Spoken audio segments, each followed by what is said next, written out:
Sonic, more than any other character in this industry, has faced an enormous amount of bad games in the past decade. Sega promises to bring back everything that we loved about Sonic in Sonic 4. But does the game deliver? Or should we run away as fast as possible?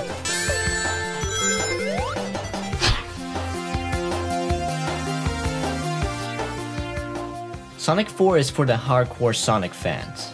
From the moment you start the game, you will see references that will bring tears to the hardcore Sonic fans. The first stage, for example, is an incredible remake of the Green Hill Zone from Sonic 1. The entire game is incredibly polished.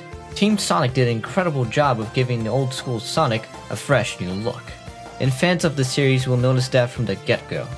Gameplay-wise, Sonic has not received a lot of changes. You're still running, collecting rings, saving your animal buddies, and getting to the end of the stage.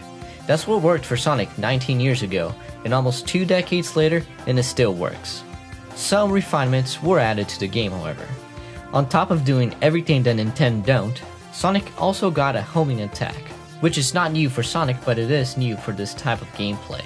Some may think that having a homing attack makes the game easier, but actually adds a new level of difficulty to the game. Some parts will require you to use homing attacks in a precise moment, and if you fail to do that, you may fall into your death. The controls are perfect. If you played Sonic on the Genesis, you will feel right at home with this game. Even though systems today don't have blast processing, running in Sonic 4 feels just like it did in Sonic 1. The only problem, however, is that building momentum feels quite slow compared to the old school Sonic games. It's not a big deal, but it does take away from the nostalgia. Another problem that we had was the music. Not because it's bad or anything, but because it doesn't remind you of Sonic at all. And for a game like this to work, you need to have old school soundtracks of Sonic with some remixes. But to make up for it, all the old school sound effects from the Sonic the Hedgehog series have returned. All the old school sounds like collecting rings, jumping, and even falling on the dreadful spikes will bring your ears to nostalgia heaven, which makes the game that much better for the hardcore fans. Now the big question is whether or not it's worth the $15. While the game is pretty fun and all, it will only take you about 3 hours to finish the game, and probably another 2 to collect all the Chaos Emeralds in order to transform into Super Sonic. But with that said, it's still a pretty low amount of hours you get for $15. If you are a hardcore Sonic fan, this is a no-brainer. It's a must-buy. The nostalgia that you're gonna get from playing this game was gonna be well worth the $15.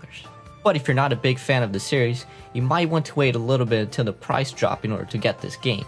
Not because the game is bad or anything, but because nostalgia plays a huge factor in the entertainment of this game. And I believe that only the hardcore fans will truly get their money's worth out of this game. But once the price drop, you should definitely check it out.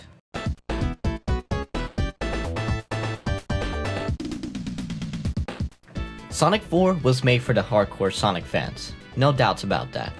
If you are one of the people boycotting this game, shame on you. This game was made for you. The hardcore Sonic fans will definitely get their money's worth out of this game. And if things keeps going this way, Sonic will finally get the respect that he deserves. Rewind Replay TV is giving Sonic the Hedgehog 4 Episode 1 an 82 out of 100.